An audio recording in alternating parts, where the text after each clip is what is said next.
It's the last one.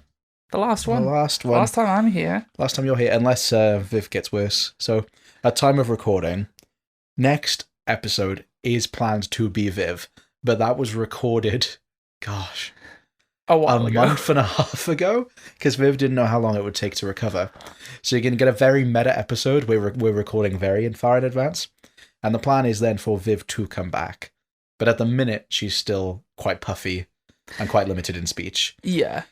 Blame her for not recovering. Her body's just not built. She got her jaw pushed back, and that was 3 weeks ago, and she's still not better. Skill issue, I think. Yeah. I went to the dentist yesterday and I'm fine. Yeah. I had COVID and I was still doing this podcast. Yeah, you were, weren't you? Yeah. I forgot the timeline of that. Yeah. It was a miracle neither of us got COVID from that. Yeah, that's true. We're in such close vicinity. Yeah. Especially the day before. Yeah. But either way, neither of us have got COVID and both of our jaws are fine, so... Yeah. So this is my last time here unless I have to come back. Yeah, unless you... the next season is Nickelodeon themed, so unless you have to come back and talk about, I don't know, Ren and Stimpy or something. Yeah, that's fine. I'll talk about Ren and Stimpy. I'll talk about that guy who's a bit sus. Oh, yeah. Oh, we will be talking about him. John Chris Falusi? Oh, no, I was thinking Butch Hartman, but I don't think Butch Hartman is actually... No, I don't think he's done anything. I think he's just an idiot. Yeah. We'll see. I'll learn. I want to say it's John Chris Falusi, but... I'll be doing research on these people soon. But not today. So we're talking about other sus people. Just because he made The Flash. Yeah. I was looking at his name when I said it. Welcome to Derry. The first time we've done a show that's brand new. Yeah, we usually, like I said last week for The Mist, we didn't really want to do a mini-series because the whole idea is you watch a pilot episode not knowing how 10 years of a show is going to go down. But this is kind of different because we're watching a pilot episode. We've both not watched episode 2 onwards. No. I think there's 4 episodes I think there's 4 up because I know they released the mid-season trailer. Yeah, and it's so this is very new, very fresh. Yeah. And we can't talk about the legacy because there isn't. We can talk about the viewership ratings and stuff like that, but we can't really go into the impact this will have. We can talk about the plans they have. Yeah, it's a very interesting one to address because even with All Hail the King, we've done we've done 2 recent we did films that were released. But TV show is a different beast entirely. Yeah, because it's not even the first season's finished. No, and even though it's we're pilot episodes, we're very bad at sticking to that. Yeah. So it's actually kind of a treat when we do shows where we haven't seen any of it, like when we did Lost and we'd only seen the pilot. And this is an extra special treat because not only have we not seen any more of it, but most of the people listening won't have either. Yeah, that's why I'm really excited to listen to your season where you finally get onto pilots that didn't get a season order. Yeah. Oh, I'm so excited. That's why that was a treat with the Creep Show episode to get one of those. But to do one where it's not just a 7-minute short, but a full episode of a show. I really want to do that. Hopefully we'll do that soon. But speaking of this being the pilot, that's the actual episode's name as well. Yes, it is. Cool. This is also the 3rd episode in First Time Flyers where the word pilot has been used in the title, and it's been not a double entendre. Is that right? I mean, it's got 2 meanings. It's got 2 meanings. Double entendre is a bit more sexual. Fun. And depends how you view this. That's true. Do you want to guess the other 2? I've kind of put you on the spot, but I don't know. My mind always goes to Space Pilot 3000, which is the Futurama one. That's and I don't one. think you've done We've Futurama. not done Futurama. I'll give you a hint. One of them is to do with planes. Lost. Lost. Yeah, it's called Pilot.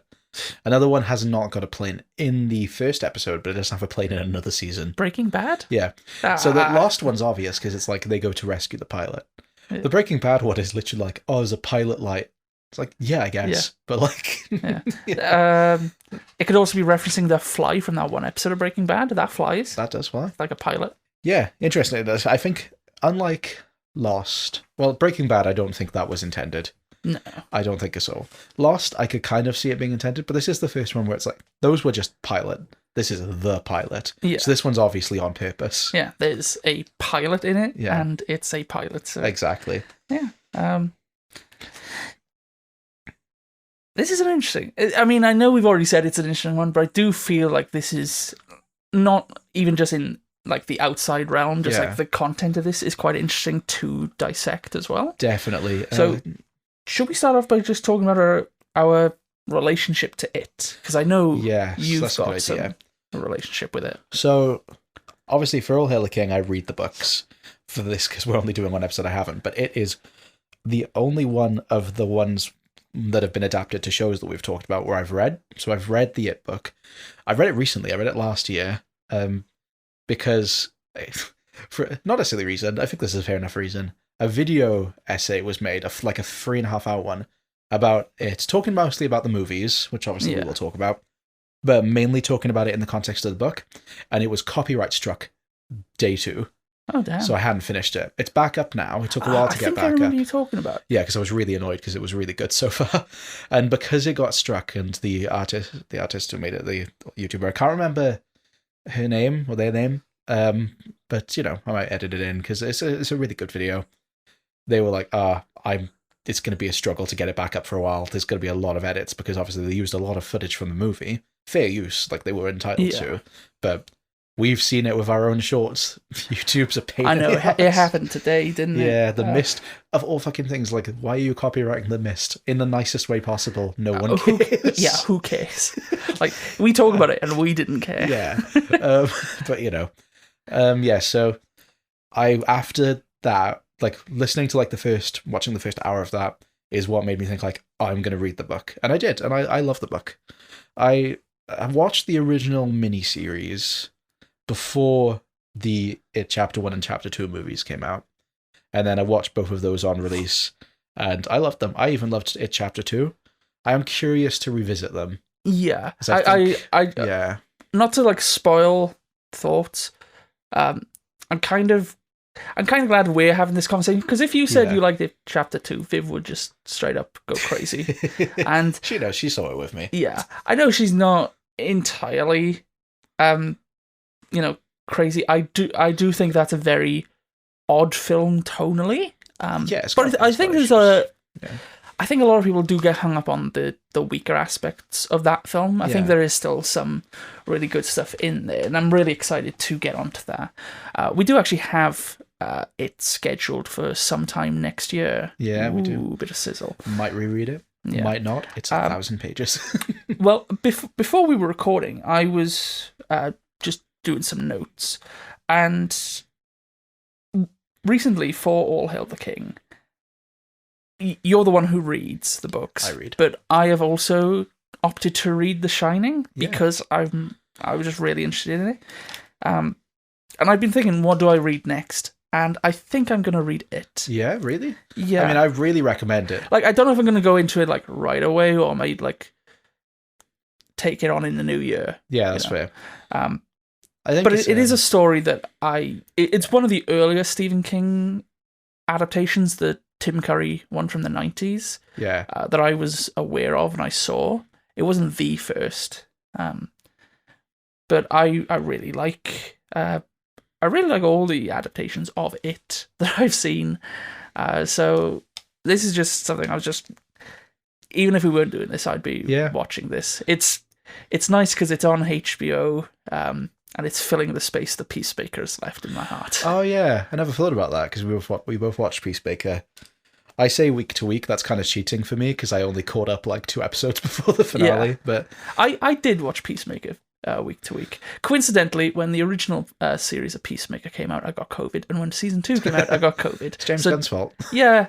James, don't do another season of Peacemaker. I don't think they are. I don't think they are. No. Yeah. But no, it's I love the It book. It is hefty.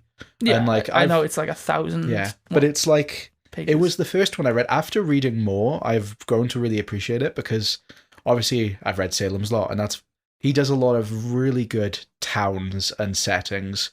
And I think I'm actually, one of the reasons I'm tempted to reread it is because I'm like, well, I know more about his writing style now. I can really enjoy the depth he gives to this location and these characters. Yeah. And, that was one of the reasons I was excited to watch this, and also kind of hesitant because it pulls from aspects of the book and story, but it is also so far removed. Yeah, so it's interesting because obviously it is pulling stuff from the original source material, but it's not a direct adaptation. There's clearly it's an original story set within the confines of this pre-existing story. Do you remember what we were talking about? I haven't got a clue. No, I know we were talking about it. Yeah, that's true. It's fine. I'll put a funny little edit in between. Yeah. I don't know what we just said. That's not even a bit. No, I fully forgot. We've for context, Coco fucked shit up for like 5 minutes, and we just kind of had a chill conversation, but like it's not relevant, and also Garen was away from the mic, so it has been cut. So I hope you enjoyed what we were talking about. Sorry if you wanted us to expand on those points. I'm sure we will casually, but like yeah. So I know we already kind of mentioned him, but Andy Muschietti, yes, directed It Chapter 2, The Flash, yeah, which is a beast entirely of its own. Trying to think if my problems with The Flash are with its directing. Yeah, I mean, I don't like how it looks. I don't know. I don't like how it looks, but the stuff with the Flash and his mother, I think that's actually genuinely like really quite compelling. Yeah, I mean, I love the Flash as a character, and eventually we will talk about it on here because I'm making Viv watch the CW shows. And the Flash comic book shows up in this episode. Yeah. I've got notes about that. Yeah, you trust me. The second I saw that issue, I was like, I'm checking to make sure this is accurate. You got the exact issue number. I did. Oh, I know that. This costs this many cents. Yeah, it's one of the things I forget because I'm not as into it now that I'm older, but like, probably just trying to keep up with CW's The Flash and watching that slowly go down, and then watching the Flash movie by Andy Muschietti probably is just like, maybe I've grown out of the Flash. Superman is my new friend. I don't know if as a director you should kind of be held liable, but I don't know if all the problems of the Flash should be held against Andy Muschietti. Oh, probably not. Like, that movie went through production hell, and then it doesn't help when your lead starts attacking Hawaiians and trafficking children or people. Something. I don't know. Kind of iconic. I love a problematic queer person. I liked them in, I was going to say Fault in Our Stars, not that one. No. Perks of Being a Wallflower. Yes, I do like them in Perks of Being a Wallflower. But yeah, thankfully, Ezra Miller is not in this. No. But yeah, Andy Muschietti. Yeah, so obviously he's already been in this world. He's made 2 movies, which were directed by him, produced by his sister, Barbara Muschietti, who also works on this show, and Jason Fuchs. I'm so glad you know how to pronounce it. Did you think it was Fuchs? No, because I knew it wasn't Fuchs, and I was going to check. And I didn't, so I'm glad you've brought it up first. I don't know if it is pronounced that, but that's how I've heard someone say it in the past. It's not going to be Fuchs. Like, it must be Fuchs or I something. don't know. If that was my name, I would own it. Garen Fuchs. Hell yeah, That's I do. cool, actually, yeah. I'm a teacher. My name would be Mr. Fuchs. Yeah. He's written a different movie in the DC universe. Has he? Yeah. Which one did he write? Wonder Woman. Did he? Yeah. I didn't know that. Also did the movie Pan, which... yeah. I assume you've seen the scene with Hugh Jackman singing. I've seen the movie Pan. Oh, okay. I've also seen the movie Pan. Yeah. We're the only 2 people who've seen the movie Pan. Yeah, because I'm pretty sure Viv didn't see it with me either. I'm pretty sure I watched it by myself. I think I did a double bill of that with The Last Witch Hunter, which is an equally incredibly trash movie. I never saw The Last Witch Hunter, but I remember seeing trailers. I think you should. I do have the Blu-ray of it. It's so funny. Okay, pretty good. Also Argyle, which I haven't seen. Yes, Argyle I did know about. Henry Cavill's got that hair. Henry Cavill's got that hair. The book, people thought for ages the book was written by Taylor Swift. Then it was bad, so everyone forgot about it, which is funny because I think it's more iconic if she wrote it and it was bad. But we still don't know, I don't think, who wrote it, so whatever. Yeah, I mean, if she wrote that when she got engaged, she couldn't say, like, your English teacher and your gym teacher getting married. Honestly, I'd be less mad about that if she was an author. We're not here to piss off the Swifties. Yeah. I was a Swiftie, just before you cancel us. Well, I do just want to mention some of the crew who worked on this. Yeah. So a lot of them are people who have worked with Andy Muschietti before, Yes, which clearly yeah. means that people like working with him. Yeah, that's true. So music by Benjamin Wallfish, who did It. Yeah. Also worked on The Invisible Man, which I know you like. Yeah, I love that movie. Alien Romulus and Predator Badlands, which we recently saw. Cool. Director of photography is Daniel Villar, who's a second unit DOP on The Flash, which you may think is a bad thing, but he was also second unit DOP on Dune and The Batman, which are good-looking movies. Yeah, they look great. Oh, The Batman's incredible. Yeah. And production designer is Paul D. Osterberry, who worked on The Shape of Water, It Chapter 2, and The Flash. Not the first It, but I do kind of want to bring that up because Derry is a character in and of itself. Yeah, it definitely is. And I do feel like this feels like it's not the exact same town, but you can see how it's going to become that town. Yeah. It's interesting with the setting, it being 20 years earlier, and the 60s especially, because I feel like, one of the, I don't want to say complaints, but opinions that was made when It's Chapter 1 came out was just kind of like, it was going, not necessarily going for the Stranger Things vibe, but just coincidentally it was about a group of kids in the 80s. Yeah. When that's just that's an Ouroboros. That's staking its own tail. Because Stranger Things is just, we read these Stephen King books when we were younger. Yeah, exactly. We'll talk more about Stranger Things and that later, because that directly relates to one of my thoughts. Yeah, same. But yeah, I agree. I think production design is really important in this. Do you know if Daryl Sawchuk had worked on anything with Andy Muschietti before? Who's Daryl Sawchuk? He's the VFX supervisor. Ooh, I did not have the VFX supervisor written down. I had all of those, and I had the editor. That's fair. Who also worked on It Chapter 2 and The Flash. Oh, fair. I wanted to shout out the showrunners are Jason Fuchs, and the second showrunner is Brad Kane, the singing voice of Aladdin. Hell yeah. He's done other stuff, but I was just blown away when I was like, whoa, that's so specific. Yeah. Love Aladdin. I'm assuming the 90s Aladdin? Yeah. Okay. Yeah, not the new one. Not the new one. Yeah. He has voiced Aladdin since the singing voice of Aladdin so I assume that means he's in the sequels and stuff. Okay. Yeah. That's just making me think now, did the guy who played Aladdin in the live action one do the singing voice as well? I know Will Smith did. Yeah, he did. I like approximately 10 seconds of that movie. There's a choreography bit I like. Honestly, I think it's one of my favorite is a loose term, but I think it's one of my favorites of the live action Disney remakes. I didn't hate it as much as some others. See, I love the original Aladdin so much. I just know it's down there for me. The other ones I like, at least I don't care. And that's one where I'm just like, See, I think I'm okay with different interpretations of Aladdin because I've seen so many pantomimes where they've got the whitest people you can imagine to play. Yeah, that's true. Widow Twankey and all the famous Aladdin characters. Yeah, God, British pantomimes are we're in pantomime season now, and it's just I'd love to be. I think I'd be a really good pantomime dame. I've never wanted to do drag, but I genuinely think if my school I worked at was do you want to be in a pantomime? Will you be the one? The one whose entire bit, which is bad, but it is just a part of British culture, is just the man in a dress. I could totally see you in those patchwork dresses that Widow Twankey wears. Yeah, and I'd let my stubble grow out, and I'd lower my voice, and Oh, does anybody know where Jafar is? He's behind you. No, he's not.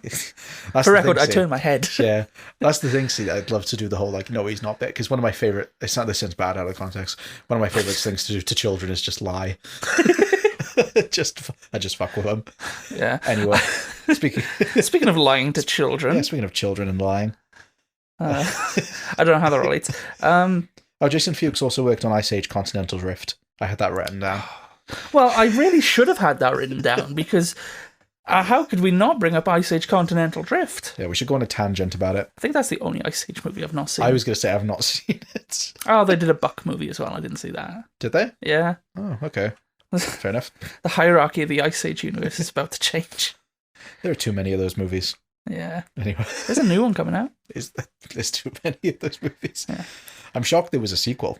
Like, even as a kid, I was like, oh, I never damn. liked The Meltdown. No, I was like, as a kid, I was like, oh, there's another one? How? I like Dawn of the Dinosaurs, but that might just be because I really like dinosaurs. Yeah, that's fair. That's more memorable than The Meltdown.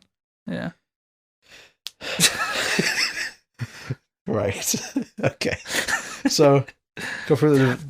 No. I can make this link. I can make this work. Go for it. Ice Age. I really love the snowy setting.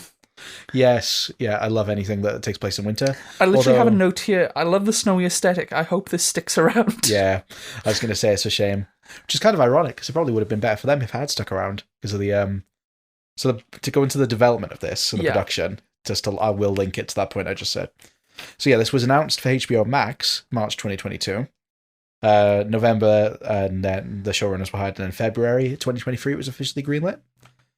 And the reason we're only getting it now is because even though principal photography began in Toronto, Hamilton, and Port Hope in May 2023, filming was halted because of the SAG-AFTRA strike. Yeah. And production would then resume and conclude August 2024. So Barbara Muschietti said that the main issue of the strike was, of course, children age rapidly. Yeah. So, and they were dealing with that. And that the summer setting, because like it starts in winter, but then it goes to summer. Yeah. They were then filming that in winter. So it's a shame they didn't just keep the winter setting. Yeah, I guess they could have I guess technically, and you could correct me if I'm wrong because I have not read the book, but when Pennywise wakes up every 27 years, it's not like it's for a full year. It's for a few, I don't think so. It's for a few months, and I guess because the other movies are set in the summer, this has to be set in the summer. I don't know if there's a set thing where it's like it's the exact same time.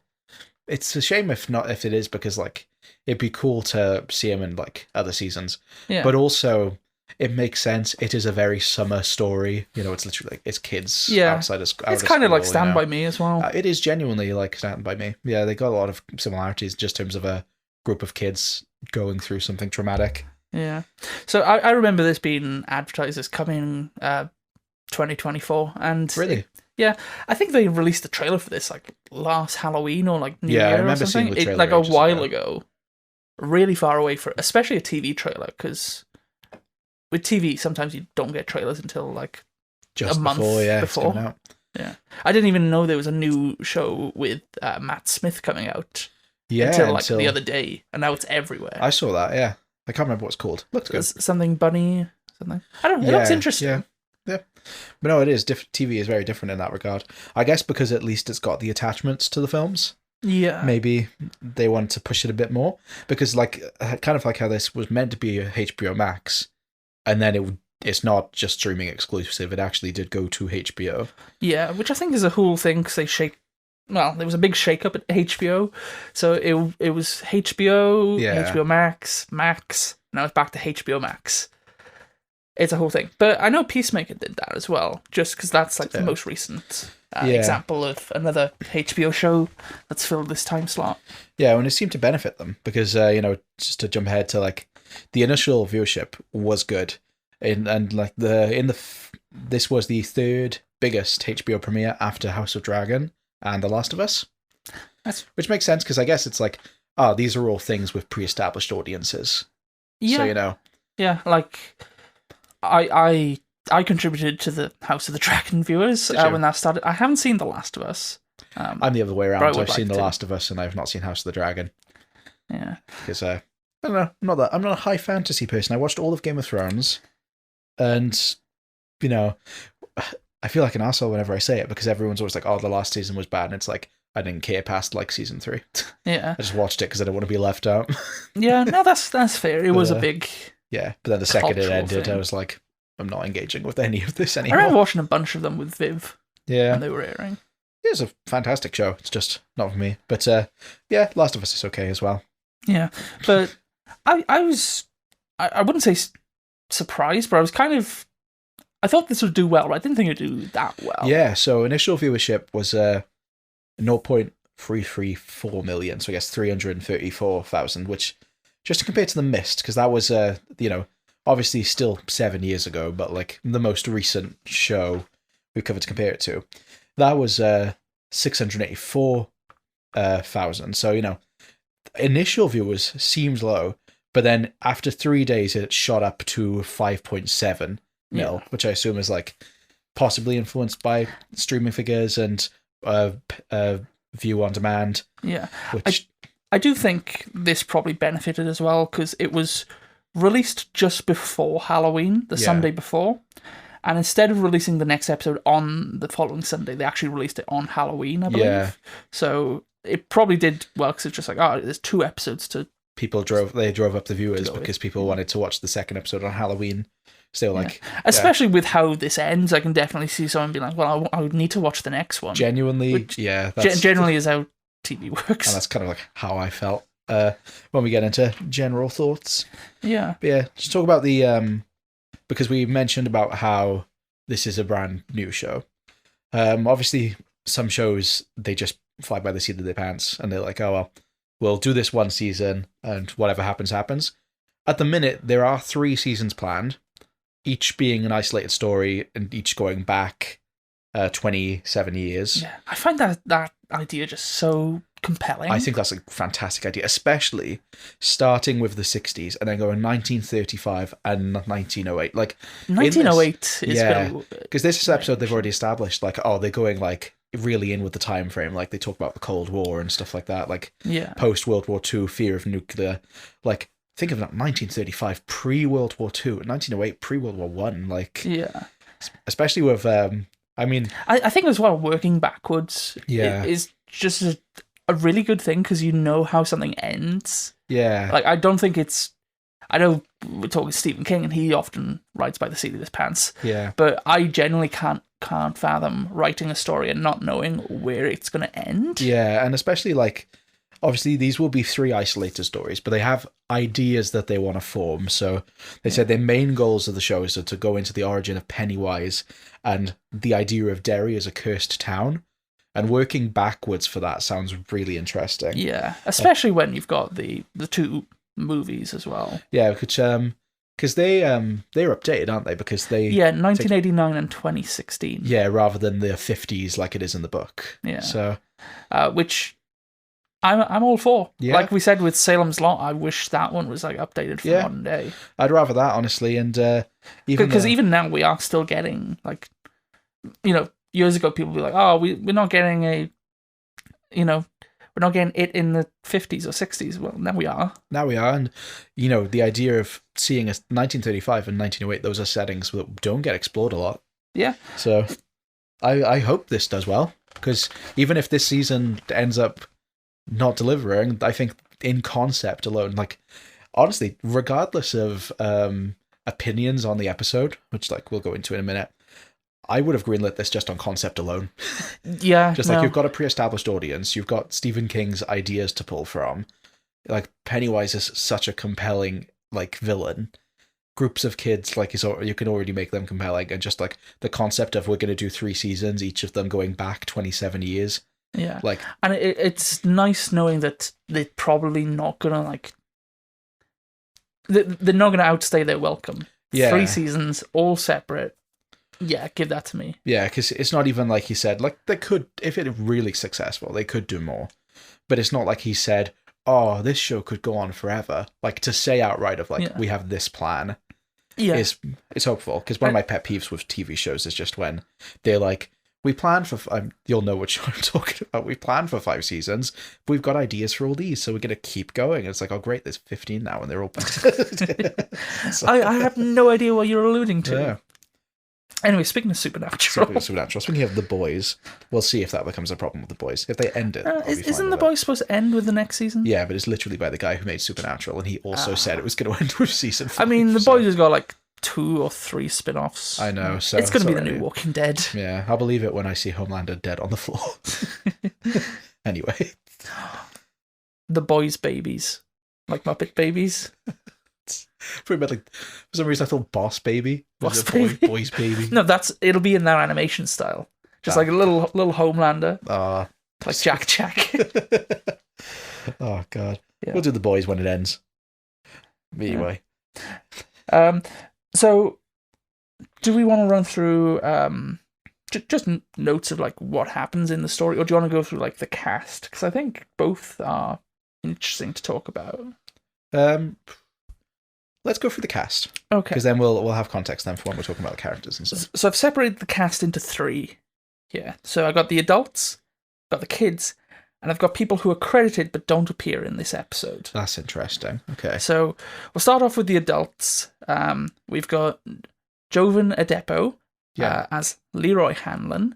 Obviously, Mike Hanlon. Is it Mike? Yeah, Mike Hanlon. Mike Hanlon's father. No. Grandfather?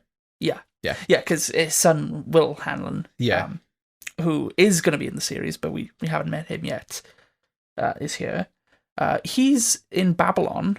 Oh, is he? And another Stephen King adaptation. Oh. I like doing this. I like trying to make you guess. A recent one? Within the last 5 years. Within the last 5 years. Oh. Wouldn't be Gerald's Game. There's like 2 people in that. He played Gerald. He played just... Oh, God. This is the thing that happens. I'm just always just like, oh, I've forgotten everything. Was he in Doctor Sleep? No, he was in The Stand. Oh, I would never have guessed The Stand. Yeah. Yeah. We've also got James Remar as General Francis Shaw. He's in Oppenheimer and Megalopolis. Is he the... So he was the general. Yeah. Okay, yeah. We got Rudy Mancuso as Paulie Russo, Yeah. who's also at the base. And we got Chris Chalk, who is Lucius Fox in Gotham. He plays Dick Halloran, That's cool. Dick Halloran's an interesting one because I know he appears very briefly in the It book. Yeah, he's... But that's not where he's most well known for. No, obviously not. And I mean, especially now we're coming off of reading The Shining. Yeah. I'm really curious about Dick Halloran's role. I obviously wasn't expecting much in this episode, other than just being like, oh, that's him. Yeah, like they don't call him by name. No, they don't. It's kind of being coy about it, of just like, who's this man who keeps looking at them in a funny way? Yeah. I wonder if he's got an ability of some kind. Yeah, I'm very intrigued by that whole conceit. Like, does this take place... Which version of The Shining exists in this? I mean, I would assume... I know it's Warner Bros, so it's probably the Jack Nicholson one. I was going to say Jack Nicholson, because I would assume if I was going to tie, like, modern It to anything, it would be Doctor Sleep. So it's like, like, okay. This is an aspect I haven't really explored. Hi, Mike. I haven't really explored yet. Fuck, I need... Oh, it's fine. I've got more time now. I was going to say I need to message Mike. I love the idea of The Shining being this ability that kind of spreads throughout Stephen King's other works. Yeah. Just like as kind of a catch-all term to like any like sort of... Yeah, any sort of like... special ability. Like supernatural ability that can't quite be explained. Carrie. The Dead Zone. Yeah. I don't mind when he's just like, oh, that's The Shining. It's like, yeah, fair enough. It's like, it's cool that it's a good shorthand for you just being like... Yeah. And there are other references to Stephen King stuff in here. There are. So at one point we do see a place called the Arrowhead Hotel. Arrowhead actually appeared in the last episode of First Time Kings. It did. It was... The Mist. The Mist. No. That's not the bit I forgot. Arrowhead is the project. The project. I'm blank. I edited this episode 2 days ago as well, so I have no excuse. It's the military project that essentially births the Mist, or alleges. Yeah, that's true. I know they're also referred to in Tommyknockers, which Pennywise is also in. Yeah. I know they're in Firestarter. They did like the experiment to start. They're like that Firestarter girl. This might make no sense for anyone other than us and like maybe Still Got Legs listeners who jumped ship and not jumped ship, but like joined on. It's kind of like Stephen King's Villain Guard. Yeah. Like just kind of a catch-all, like evil corporation organization that's just doing nefarious things in the background. Yeah. I do feel like when it comes to unlocking the history, like all the like interwoven intricacies of Stephen King's universe that he's written, I feel like it's like a really good place to start off. I agree. I know we've read The Shining, and because I know obviously The Shine is a thing that permeates throughout his work, but it is just it leads so directly into like the Dark Tower with the turtle. One of the reasons that genuinely gripped me, like, but when I because I knew I have like a weird thing with Stephen King, which we'll talk about in the next official episode of All Hail the King when we do The Shining, of just like how I found out who Stephen King was and learned about him. Yeah. And that was through The Shining.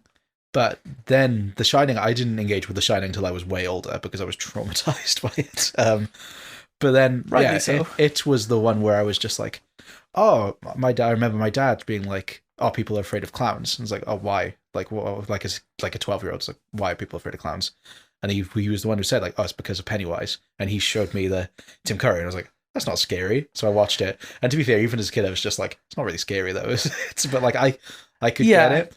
But like that was my launching point. And I remember finding out about the turtle and just be like, "Whoa, what?" And like learning the lore before I read the book. And it's so fascinating. I personally wasn't scared of clowns as a child. I know people who were. There is actually a photo of me, which is quite funny, and I can send this to you so you can put it on the Instagram. Oh, cool. But there is a photo of me, I must be like a year old, with a clown, and it's a scary-ass looking clown. And I am just shell-shocked in this photo. Oh, that sounds good. I'd love to see that. I will have to send it to you. It's very funny. No, I was never afraid of clowns. I remember, do you remember the clown craze of like 2016? Yeah. So, I saw a video recently talking about that. I'd just been like, what the fuck? Why did that happen? The school that me and Viv went to, because we went to school together, there's like a bridge you have to cross to get to it. And there was a boy from our school, I think he had left by that point, he was in an older year, who went on that bridge and just stood there like dressed as one of those killer clowns. And I'm going somewhere with this, don't worry. And that was like, our school was like an infants, juniors, and a secondary school all together. So like even the little ones had to cross, and they were like shit scared. So that became local news. And then Judge Rinder, a bit of a jump. He was on an episode of Judge Rinder where he was then sued by another clown for like lowering business because he had like, become local news of like this killer clown. And he was fucking awful. And he was so rude on this show. He literally, clowns are undercutting other clowns. Unfortunately, this lawsuit didn't go through because you couldn't just blame one person. And he was such a dick on it. And I watched that in an A-level maths lesson because our teacher was literally like, "Have you seen?" And they were like, "What?" He just put it on. So anyway, that's so interesting. So yeah, I was never afraid of clowns, but I have encountered an evil clown in my life. I think before it, my exposure to evil clowns was through probably the least well-known adaptation of It, which I think you have seen as well. You've seen all 3 adaptations of It. The 90s It, the 2017 It, and Day of the Clown, the Sarah Jane episode with Bradley Walsh as Pennywise. I was so like, oh, fuck, there's another one I haven't seen. I'm a fake fan. Yeah, you're right, actually. That episode did creep me out as a kid. I wasn't afraid of... I remember people talking about it in school. Yeah. If you haven't seen Bradley Walsh Clown, honestly, I remember the music more than anything. I think that was the first time the carnival music. The carnival music. I do find carnivals kind of a creepy setting more than clowns themselves. They're like this weirdly, they're like the opposite of a liminal space, where like it's kind of frozen in time, but also so overwhelming and overstimulating.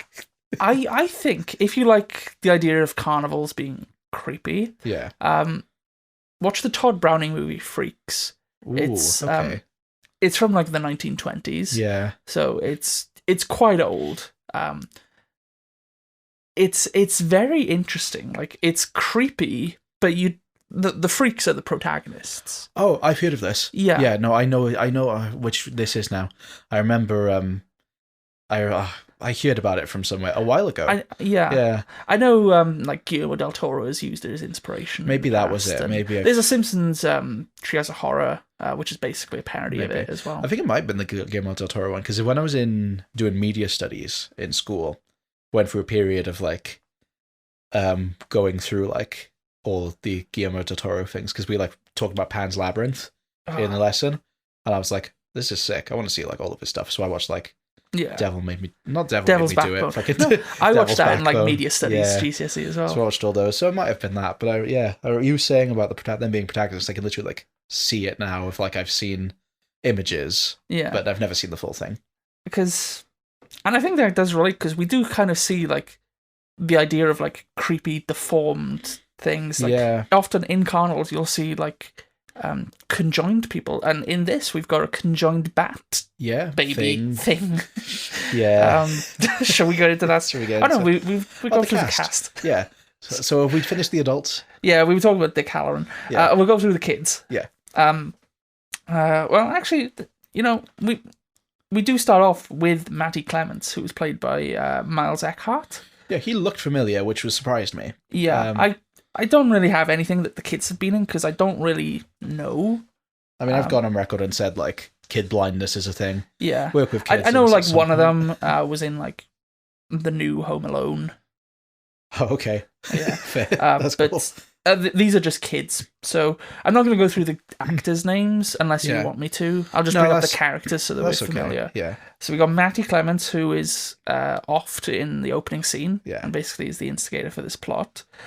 Lily Bainbridge, who I imagine and feel from this is going to be our primary focal point, probably based on the series. We've got her friend Marge Truman, and we've got two boys. Teddy Uris, which Stan Uris's uncle. Yeah, it would be. Because I think well, a lot of these kids get offed, like, surprisingly. Yeah, if you're listening to this, you've seen the episode. They die. Like, so. Yeah, so there's Teddy Uris, there's Phil Malkin, and his sister Susie Malkin. This is something I wanted to bring up, though. Yes. The actor who played Phil is Jack Molloy Legault. Yes. The actress who plays Susie is Matilda Legault. They're actually brother and sister. Are they? That's nice, actually. Which is a nice little touch. Yeah. We've also got Ronnie Grogan, who is the girl at the beginning who doesn't rat Matty out when he's hiding at the cinema. Is she the same girl who's in the cinema later? Yes, yeah. Her father is the one who does, like, the reels for the cinema. Yes, yeah. And I believe, because I saw, like, a brief, like, clip from episode 2, I think he's got, like, a bigger role in the series going forward. That would make sense, considering... But he's got, like, one, maybe 2 lines in this. Yeah, that's fair.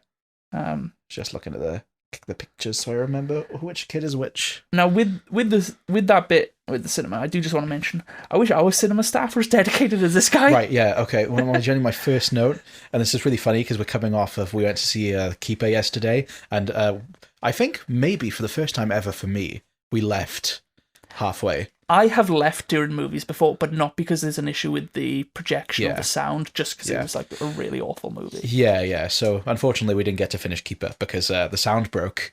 And they couldn't do anything, which, to be fair... I went out 3 times, you went out twice. Twice, yeah. They couldn't do anything. I will say, though, because, like, I just think this is funny. So, yeah, Garen went out 3 times, and then I went out on it as well, because you'd been out for a while at one point, so I wanted to check on you. And, like... one of the guys was clearly like, yes, I know the sound is like there was a buzzing sound. So it's a horror movie, so it was like during the intense scenes, there's like constant just like going, and so when I went out to speak to him, then the sound had cut off completely during a dialogue scene, and I went out and he was like, yeah, there's nothing we can do about the sound, and I was like, yeah, great, there's no sound. Yeah, and it was quite funny. I think it was like one speaker was working. It was like the far left projector. So yeah, but we've also had many experiences of people in the cinema just being annoying. I think it's. I feel like this is pretty common consensus of people just being like etiquette and is kind of. I can't say I've ever had somebody sucking on like a dummy or pacifier. Yeah. Like I kind of don't blame her for complaining. That would have drove me insane. But yeah, we've often said that we've wished especially when you're watching this movie. Yeah. Do you know what movie it is? The Music Man. The Music Man. Yeah. I did. Because I was like, Hugh Jackman, but I'm not going to do my impression because my parents are here and I would need to be loud. God, how good would it be? Because that would have not fixed the sound problem, but that would have made it easier as well if there was just an usher in the cinema. Yeah. Of just someone who's there to make sure everything's running smoothly, even if they only stay for like a couple minutes. I know. But, I know they don't really have the force for it. I mean, it's...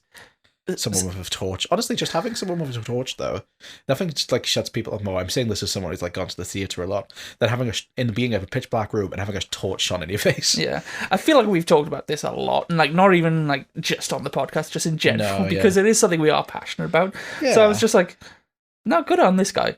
Yeah, get genuinely. that kid.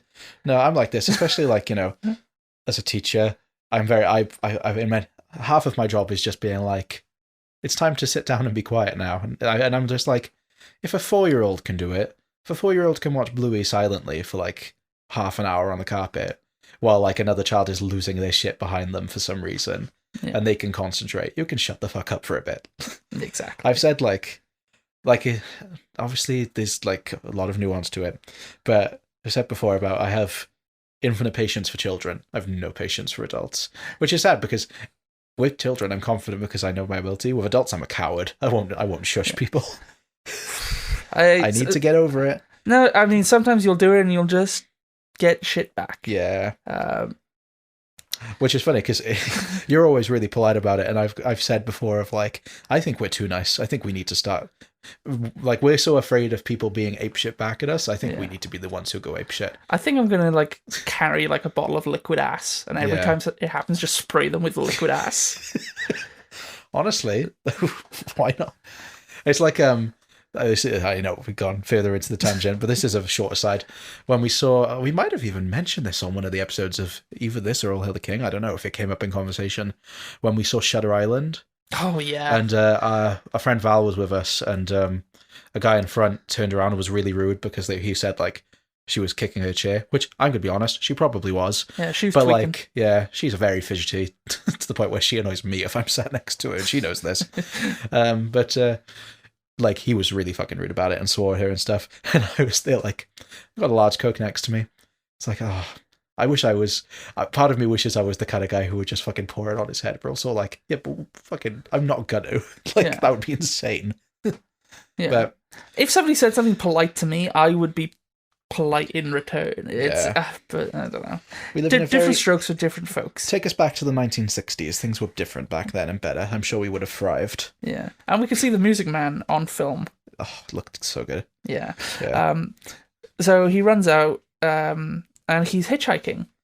He is. I'm not gonna go plot by plot, but I do like this opening. I do. I really like the opening, and it's such a good, like, it just establishes the setting really well of like he's in an old-timey cinema, like a film cinema.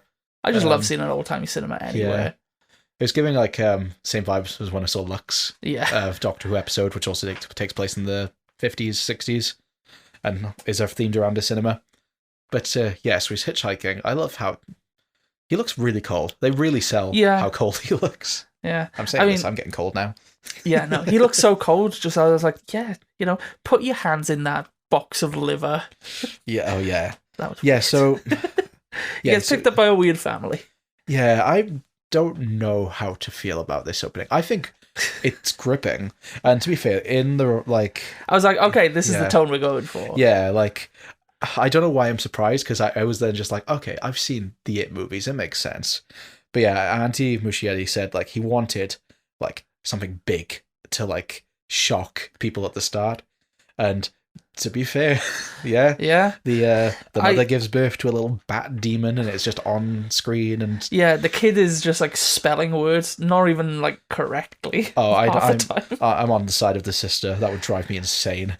Yeah, and then they just not let him out of the car, so he jumps over and he like punches the woman in the pregnant belly, like accidentally. Yeah, I was gonna say he doesn't punch her in, like on purpose. He's trying to grab the wheel, and the dad like pushes his hand off, doesn't he? Yeah. And then she just like she's straight up giving like birth, and I was my note was just like, "Oh, is Pennywise gonna pop out of this woman?" I mean, we've seen like what a baby Pennywise would look like, so that makes sense. Yeah, that's what I thought he was gonna go for, and I was just like, and she just straight up rips it, just like, I didn't think they were gonna like show full on like birthing. Yeah. I know you can show that in like film and TV. I've seen one born every minute. Oh yeah. But yeah, no, this is a very bizarre, like, the bat the conjoined bat baby flying around. Yeah. It's got the umbilical cord is like going everywhere. Yeah, it's weird because like part of me wants to be like, this is too much, but it's also clearly supposed to be. Yeah. Like, it's not like it's trying to be subtle and they're not doing it well. Like, it's clearly meant to be extreme. Yeah. So even though I wasn't vibing with it at first, I've got to respect it. It's a weird tone of the line. It's not like straight up goofy, but it's not straight up like horror. It's like it's fun. We've said before, horror and comedy are very they do interlinked. And because it's funny because there was like I was kind of just like, oh, this is too much. This is insane. And then there's the one shot of Maddie looking out the window with the sister, brother, and the bat baby looking at him behind him. And that shot's like, I thought, oh fuck, that shot's great. Like that's really foreboding before like it launches at him. Do you know what it kind of reminded me of as far as like recent horror movies? We didn't see this together, but genuinely, this is one of my favorite film going experiences. Malignant. Oh god, yes. Because the first half of that movie is just like, this is so dull and like it feels like a really bad like Netflix original. Yeah. And then it just turns on a dime and it goes fucking insane. We won't spoil Malignant. If you have not seen Malignant, please watch it, and I recommend you watch it with a friend. Did you see it with anyone? No, I saw it on my own, but there was a guy sat a few seats over, and I got so excited, I actually just looked at him and smiled. Yeah. Know that picture of Vince McMahon, the WWE guy? Yeah. I watched it with Val, and Viv had already seen it. We went in with no expectations. Thankfully, it'd been out for a while, and we had nothing spoiled. And I was just like, Val, I want to see this movie. Do you want to come with me? Yeah. And there was like 5 of us maybe in the cinema. I can literally think of like someone in front of us, a couple people like to the side, and then me and Val sat to one side. And when the reveal happened, I genuinely was just like, I think I saw everyone just kind of elevate a little bit of like, fucking what's happening? Oh, it's a crazy movie. I would love to just watch that again. Yeah. Maybe with alcohol, because I think honestly, we should make Meg watch that. Oh, Meg, if you're listening to this, please let's watch Malignant. You would love it. I mean, we've shown her, like, she's watched Barbarian. I feel like this is the natural progression of things. I don't think Malignant's a scary movie. No. It's so fun, though. Yeah. That's kind of the vibes I got. I was just like, okay, this is weird. I'm into it. I just want to shout out my own notes, because I think this is funny, because I wrote this stream of consciousness. I wrote, like, is this child abduction? And then later on, I went back and wrote yes in capitals, because it's just like, it's like, these are freaks. These are creatures. I don't know. Yeah. That's the interesting thing. Creatures of the night. Creatures of the night. Because that's the thing with Pennywise. We don't see Pennywise in this episode. We don't. But Pennywise, I feel like in the movies especially, we don't really see his like shape-shifting abilities that much. No, like we see him.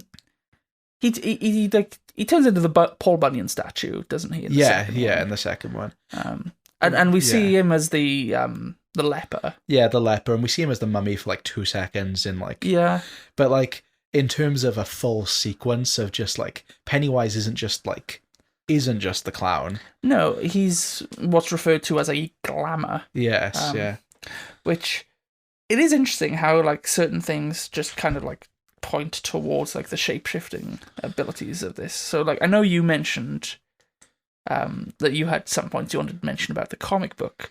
Yes. But there's a scene later on where a young Teddy Uris is reading a Batman Detective Comics. Yes, he is, which, interesting if Andy Muschietti is actually going to be making a Batman movie. That's a good point. But it's the first appearance of Clayface, which is the one that Mike Flanagan, I told you. Fair play. Clayface is also a shape-shifting guy, essentially. That's fair. I know there are different interpretations of the character, but he's essentially the same thing Pennywise is. I wish I could tie the Flash of Two Worlds into this, but no. There could be 2 Pennywises? Maybe. Yeah. They could run together. The second I saw that issue, I was just like, I know that exact cover. Yeah. So I found it because I wanted to check the dates. And just see like if it was out at the time. It was. Yeah. I'm going to break your heart on this. The Music Man wasn't actually out in January. That's why I checked, because I was like, they fucked up the Music Man. Did they fuck up the comics as well? The timeline of this doesn't make sense. They say he disappeared 4 months ago, and it says 4 months later, but it's in April, which would suggest he disappeared in December. Yeah. Like he disappeared in January. I had a note about that, yes. I'm glad you mentioned it. I don't understand that, but I think that's just a continuity thing. It doesn't make or break the show. No, exactly. So yeah, that very, very grabbing intro sequence, especially with the dummy of it all. Yeah, which leads into the title card. Yeah, I think this title card's great. Yeah, I like it rising out of the water. I mean, it does that in the movies. The movies. Does it do it in the second one? Because I can't remember the title card reveal in the second one. I remember in the first one where it's going through the sewer. I don't know. I know the second one opens with the gay guys and Pennywise on the shore. Yeah, it probably does. So it probably does. The only thing I remember is the lights at the beginning. I'm just trying to think. There's all the balloons as well. If it's maybe the bridge rather than yeah, it's huge and it's on the bridge. Yeah, I think so. Yeah. Okay. It's been a while since I've been holding off rewatching them, specifically like for podcast reasons. Yeah. But yeah, I love the title card. I mean, just the aesthetic. I genuinely love the font of like it. I mean, I've got the movie version of the book. I always find trying to make the word "it" look interesting. Yeah, it's a difficult task because it is just 2 letters, and they are the most formalist letters in the English language. I and T. Yeah, exactly. I think they do a good job. I love how the title cards. I think visually, I really like how this looks. Just in general, I do at times, but I do have a note when it cuts to 4 months later when they're in the. You can see the whole town. Yeah, it does look a bit too polished for my liking. Yeah, I think that's just because it is. It is shot digitally because, of course, it is. Yeah. I know you can use film to do TV shows. The Walking Dead do it. Yeah. And they're going to be doing it the new series of Euphoria. That's cool. Which is, hey, I mean, I'm not going to be watching it, but good on them. Yeah. I think because we're so used to seeing the 60s on film, it creates an anachronism in my mind. We mentioned Salem's Lot earlier about how we kind of wish 2024 Salem's Lot modernized it, because it was really weird to go from an adaptation of Salem's Lot, for example, which did film around the time it was set, versus one that was trying to recapture that. And it is hard because everything looks, even though it's old in the sense of it's the 60s, it looks new because it was constructed for the purposes of the show. It's hard to make things look lived in. I feel like you can tell a lot of times that things are set, especially in terms of bedrooms and that watch. Literally, I turned that into a short the other day. Did you? Yeah. Oh, there we go then. I'll get that up on the socials. Yeah, so I'll turn this into a short. I'm just too sake. No, I mean, if you want, you can actually record footage of me editing the shorts. I got my laptop here. Yeah, fair. Get meta with it. Yeah. But sorry, go on. Spoilers for the movie Begonia. Interesting. Kind of random. We get introduced to the kids. Yeah. And one of them's really into conspiracy theories about space. And I'm just hello, Jesse Plemons. Bet he's going to be right as well. Because obviously Pennywise is an alien. Yeah, that's true. I'm gonna be. Should we talk about the kids? Just opinions on the kids. Sure. I'll be honest, I hated that kid. Not because of his acting, because he was trying to be Richie. Yeah, I have. It's really hit or miss with this genre of Stephen King child of comic relief. Even Long Walk, when Olsen opened his mouth for the first time, I was like, oh, please don't make me hate you. And I loved him. The kind of loud personality of the group. Yeah. And I was and right. We haven't really said about general thoughts. I'm going to give kind of an overview. But we can obviously keep going into specifics. Oh, thank you. But I struggled while watching this because I struggled to connect to the kids. And it did win me over in the end, because I had the thought of I was excited to watch it, but once I started, I don't know, it was a switch in my mind where I kind of switched into analytical mode, which usually I don't do while I'm watching something. And I was I think it's maybe because I'm annoyed about seeing Stranger Things stuff all the time at the minute, because I've watched all 4 seasons. I'll probably watch the last one. Yeah, it comes out next week as well. Yeah, and but all I'm doing on my socials is saying not interested on so much Stranger Things content that I'm I need to take your Christmas present back. Oh no, you got me I got you the entire upside down. You got me a life-size Vecna. um, I got you a cameo from the Israel kid. Honestly, if you got me a cameo from any of the others, I'd be thrilled. I'd be like, yes, that's sick. It's a fucking Finn Wolfhard. But yeah, I was just like, I could see their character. What's the term? Archetypes, yeah. I could see their archetypes, I could see their arcs, and I was just like, this is the funny one who's gonna like grow in confidence and like have an emotional bit. So then when they all died at the end, I genuinely was like, oh fuck, because I had the exact thought.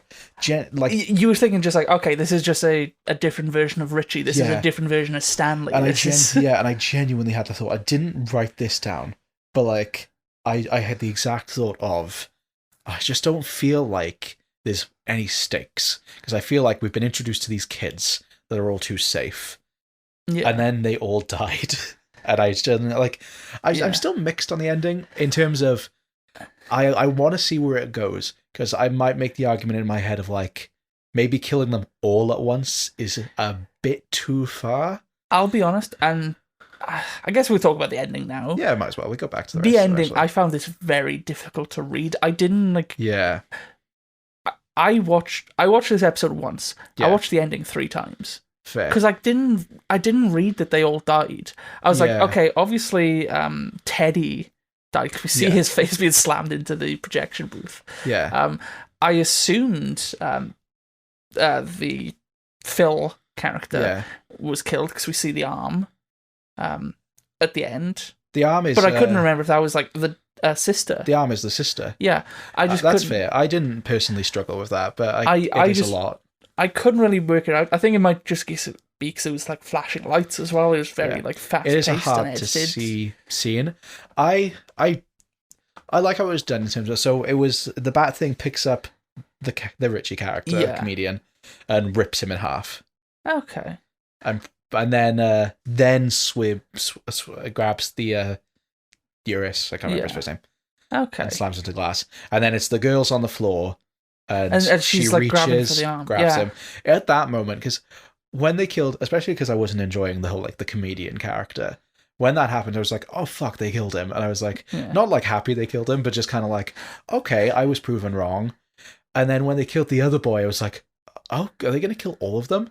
And when it was the 2 girls on the floor, then I was genuinely like, because the sister as well, I was like, this is the sister who's kind of a brat, but also like going to be like a big tie together of the group. I was like, oh, maybe it's like anti-Stranger Things in that way, because they do have they have like the young sister character. They do, and one of the complaints about Stranger Things I've seen, especially now it's kind of being reevaluated ahead of the last seasons, it's just none of the kids die. Yeah, and like the only argument of like spoilers for fucking Stranger Things season 4, if you haven't at least seen it like through osmosis, it's like I've seen people say, oh, but Max gets fucked up, and it's like, yeah, she gets fucked up and still lives. Like, I saw a good edit of the bit where she's like freaking out and they put the music on. I saw an edit just like, what's her favorite song? And they just like put it on. It's just like the "We Are Charlie Kirk." Of course they did that. It's relevant. We almost had it on our own socials because Instagram recommended it. I assume that's because we've sent it to each other. I assumed it was just because it was trending. It's trending, maybe. Yeah. But yeah, so for a moment, I didn't care when the boys died. Maybe it's just because she's younger. When she was reaching for her, she's the only one where I was like, oh, if this is like a girl show and all the girls live, I'll be happy. But then, she also got ripped up. Because obviously I know that Will Hanlon, we're going to be introduced to him in at least like the next couple episodes. Yeah. He's going to be playing a big part. So yeah, it's an interesting idea that they're showing these characters just like, here are the archetypes. They are kind of similar to the ones you know from the movie. Yeah. Boom. A lot of them are dead. Like, I guess like you would say that Lily is like the I was gonna say Val. Bev. Yeah. She's the Bev character, but not really. No. It's just girl. She's the girl. Yeah, I think that, speaking of like, because it's hard to talk about them in the sense of That's why I kind of wanted to bring up the ending, because we get all our thoughts out. It's just kind of like, well, they're all dead. So it's hard to say of what they're going to do next, because they spend a lot of time in this episode establishing these characters, even their home lives and stuff. Yeah. So for them to just like the fact that one of them's having to research the Torah because he's got his bar mitzvah coming out. Yeah.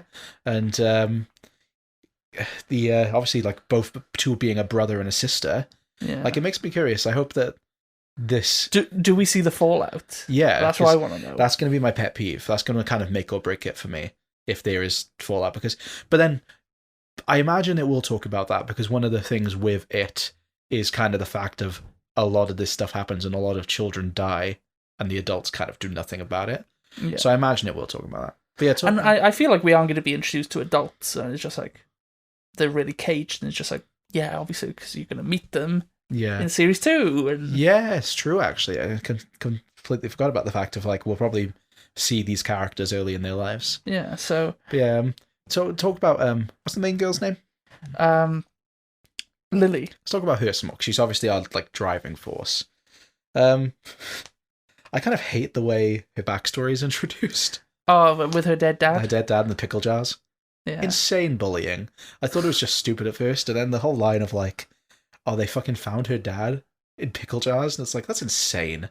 Like, I know bullies, like, is kind of always over dramatized in media and stuff, but like, if her dad was killed and chopped up and put in, like, what has she done to deserve this?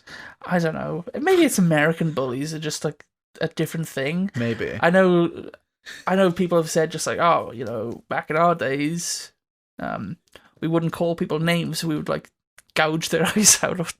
That makes me fair, yeah. As an extreme example, it's just the nature of how bullies are. Just like bullies these days don't like carry around switchblades. No, just cyberbully you. Yeah, they just mog on you with their like Instagram followers. Yeah, honestly, I saw there's a trend on TikTok right now where it's called like the people like reverse the camera. So they ask people to like film them and like do that. And then, like, while they're doing a dance, they, like, reverse the camera, and it's so that people can, like make fun of how people look, essentially. Yeah. And, like, I saw about that, and I saw people like, oh, this is bullying. And I genuinely was like, this is a really weird form of bullying, because I'm sure it does make people very upset to, like, you know, be recorded without their permission. Yeah. But also, it's truly just people. Like, it is weird, like, to, like, bullying is such a prevalent thing. Maybe it is just... modern bullying is so divorced to what would be considered normal for back then. Yeah. Obviously, either way, both is like unacceptable and disrespectful. But there's making fun of someone, and then there's being like, "Oh my god, how your dad was killed brutally." Yeah. But then, honestly, maybe... but like back in the day, just like I know, just like as an insult, people would just be like, "You're gay," and just like nowadays, just like, "Oh, you're not an ally. Let's bully you." Yeah. The down with cis bus will come and beat the shit out of you. You're not a performative male. Let's get him. I'm vexed on the performative male thing, but we'll get there. Because I definitely... Maybe I'm just self-conscious because I'm a man who reads and also likes matcha. And I'm just like, you can try and rationalize it, Joe. You're a performative male. I'm a performative male. You're just like the rest of them. I'm not even queer. I'm doing it for attention. I'm doing it so that there's a way to tell us apart on the podcast. Do we sound similar? No, I don't know. Not sound similar, just in terms of like archetypes. I mean, like Joe's the queer one, and I'm the not the other one. I don't know. The straight one. Yeah. I'm the one who's here because Viv. Yeah. Isn't. Yeah. Speaking of queer, lesbians, maybe. Did you get that vibe, or was that just me? Her and that other girl, and they're like, they were very secretive. And obviously, it is a story that has dealt with queerness before. I can definitely understand it. I don't know how. Maybe as it evolves, it might. Yeah. It didn't like spark anything in my head necessarily because I do feel like it's been a while since I've seen it, Chapter 2, but I don't think it's the best depiction of queerness. It's mixed. I don't think it's an odd thing because there's two very important queer things to talk about in it, Chapter 2. Yeah. I'm a defender of one of them. Which one might surprise you? Thank you, Miss Mojo. I don't know. We've talked before about like just queer people consuming media. It's very obvious just to be like that character's gay, but it's more just in the sense of if this isn't the case, fair enough. But I feel like they didn't really try to establish why people other this girl. Yeah. Like, why is she an outcast? We don't see anything that sets her apart. And yet, for the other girl, who's clearly more popular and still kind to her, she's not, like, explicitly like, I can't hang out with you because of this reason, or, like, because you're they're not like mean girls. Yeah, she's not even like, oh, you're a loser or anything, which makes me feel like, is there something more? Maybe it's just we don't know the reason yet. Maybe it's just like, oh, she's the new girl or something. But she's not the new girl, though, because she's been there before. I don't know. I felt like... I think what you're saying right now kind of feeds into one of my things. I feel like a lot of this is rushed. Yeah. Like, the whole dynamic, they don't necessarily feel like friends. Yeah. Which I feel like a lot of the Losers Club do. And even though I know you were kind of, like, giving them flack, I do think that Stranger Kids things, they feel like they're friends and they've known each other for years. Especially in the first season. Yeah, you like can really you can feel even that. like point to that opening scene where they're playing like Dungeons and Dragons or something. That feels really authentic. Yeah. I felt like that with the two boys, especially, one of them is clearly they clearly are processing their friend disappearing in very different ways. Yeah. But still, the way they were speaking to each other, it did feel like, this is harsh. If my friend spoke to me this way, I'd be fuming. And that's saying that's coming from me. Honestly, Viv bullies me daily. I mean, I was going to say, this is kind of like how we've been feeling with Viv not being present. Yeah. Just like, because I know, like, sorry to spoil you, Viv, but, your mother paid us to go to your birthday parties. Yeah. Well, it wasn't money, but it was candy. Yeah. It's just, yeah. I do have a complaint with the dialogue. That just kind of feeds in. Yeah, it's a bit... like, the dialogue didn't really help. Especially, like, it's hard because I work with kids. So I'm very accepting of what kids will say, and also very much like, kids don't speak like this. Now, this is kids who are older than the ones I work with, and in the 60s. But, like, even the thing of, like, I have a note that it's in all caps of, why does everyone use everyone's full names? I don't know if you noticed that, but it was just like... when you think about like names, they need to be used to introduce a character. When we're talking, people don't use names at each other. Do you know what I think is a really good use of like names in media? Stuff like Gavin and Stacey. Yeah. Because you get drip fed like really specific things about characters, and even some of these characters you don't meet until like a few seasons into the show, but you know so much about them because they've got nicknames. I think nicknames are a really good storytelling device. Yeah. Because you can ascribe a personality trait to someone and it doesn't come off as exposition. It's just this is like, I don't know. I can't think of one. I was going to say Smelly Freddy. I don't know who Smelly Freddy is. For some reason, Tiny Tim came to my head. Tiny Tim, who did not die. It's more the thing of like, I can't remember the girl's full name, the character. Lily Bainbridge. I don't think it was referring to her, but like, it's when the two boys are like, why is Lily Bainbridge looking at us? And it's just like, they know her. Like, even though they're not necessarily friends with her, they know her. So it'd just be like, why is, like, even if they did give her a nickname, it was like, why is weird Lily looking at us? Yeah, maybe maybe that's me being nitpicky. Maybe it's just a thing like in American like stuff. You see that more often. If you're American and you just full name people more often, like, I don't know. Do you refer to like the cool kids in school by their full names? Just like, oh, maybe. But I guess she's not really a cool kid. So. No, that's the thing. It's just like, I don't know. I couldn't tell you half the last names of people I went to school with, and like, I don't think I've ever said any of your full names like at you. Like, maybe it's because like we just know each other and that, but maybe it's because we've got that association of if you get full named in the UK, you're in trouble. Yeah, you've done something. If someone calls me Joseph, I'm terrified. Yeah, like to the point where I have a work persona and a me persona where I'm like in work, I happily go by Joseph, and it still, after 5 years of working, doesn't feel natural, even though I'm the one who established it. Yeah, I've just like, oh, in work, call me Joseph because I don't want people knowing my name is Joe, which is silly. I've done that in previous places of work. Not in like a name I've given myself, but Yeah. people have like ascribed a nickname to me, and I'm just like, I will take it because that's a separation between my personality. Yeah. Like, you're a different person around whoever you're with. Like, Yeah. you're a different person talking to me as you would be if you were talking to Viv, if you were talking to your mother. You know, it's fine to have that separation, but yeah, I guess we do just have it's a difference of. Yeah. It's just across the pond. If you're American and you think like this dialogue is incredibly accurate, let us know. I'm genuinely interested. But you know, it's just to go back to like my point about the boys. That's why like even though they were clearly established as closer friends, that's why it didn't work for me. Sorry, I thought you were like bringing this back to when we were talking about the TV show The Boys. No, yeah, see, that's a good show because like Butcher is like such a good name. Billy Butcher is looking at us. Yeah, your father is the butcher. Sorry. Yeah, it's like those two were set up to be these two of the clear friends. Yeah. Almost like the Richie and Eddie of the group. And it feels bad because I don't like comparing them directly, but it feels like that's what it's trying to set up us to do.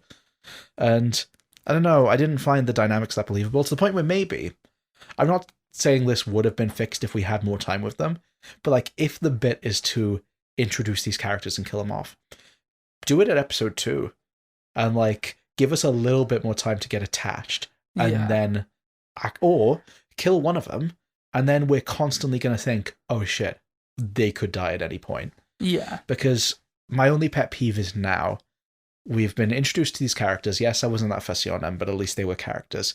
And now what are we going into the next episode with? Yeah. We kind of know, like, there are things that we are going to see. We know that we're going to see Will Hanlon. I know that Taylor Page is going to be Charlotte Hanlon, who is, she's in, like, the movie Zola and the Toxic Avenger. Oh, cool. How much do you know about the future of the series?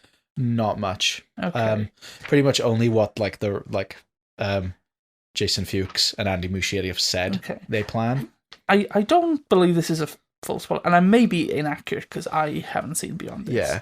But my understanding is we have 4 episodes in, and Bill Skarsgård has not shown up yet. That's really interesting. I mean, that makes sense, I think, because if we're talking about like the origins of Pennywise, I don't think that means in the sense of where he came from yet.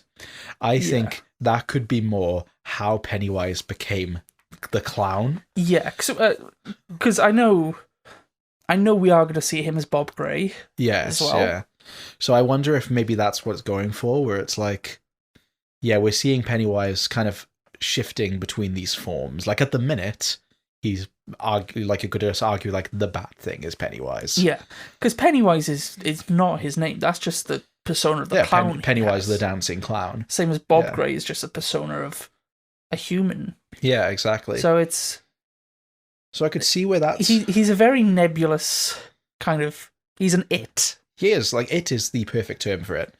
And, like, that's used effectively in the book, and I hope they can... Like, I do hope they use it in the film, where they do just refer to it, like, as it. Yeah. Because, like, especially, I listened to part of the audiobook, not for all of it, but, like, I kind of switched between sometimes.